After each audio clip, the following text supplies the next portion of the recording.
Arnaud! Arnaud, qu'est-ce qui se passe? Ouvre les yeux, serre-moi la main! À l'aide! Oui, qu'est-ce qui ne va pas? Attendez! 1, 2, 3, 4, 5, 6, 7, 8, 9, 10. Vous allez prévenir les secours et vous leur dites que c'est une personne qui est inconsciente, qui ne ventile pas. Inconsciente, qui ne ventile pas, et je vous ramène un défibrillateur. 1, 2, 3, 4, 5, 6, 16, 17, 18, 19, 20, 27, 28, 29, 30.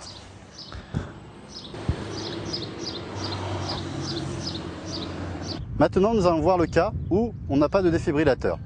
Je viens tout d'abord évaluer la conscience de ma victime.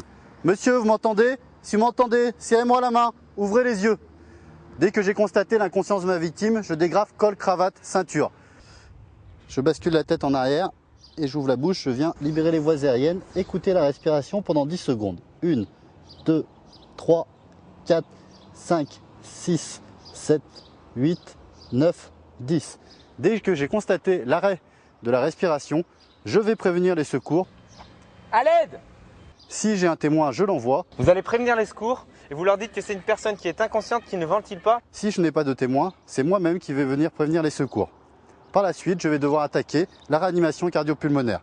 Je viens effectuer 30 massages et 2 insufflations. 30 massages, je viens placer mes mains sur la poitrine, au milieu de la poitrine, et je viens enfoncer de 4 à 5 cm sur un corps nu et sur une surface dure.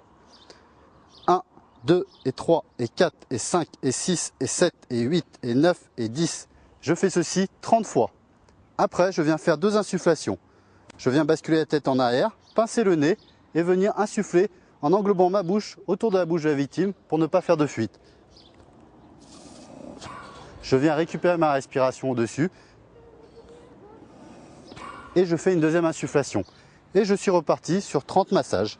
1, 2, 3, 4, 5, 30 fois jusqu'à l'arrivée des secours.